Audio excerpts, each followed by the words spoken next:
I'm at my friend Herbie's house right now.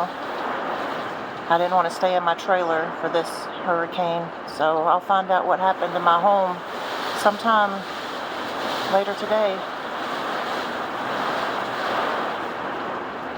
I don't feel good about it. I don't have a good feeling at all about it.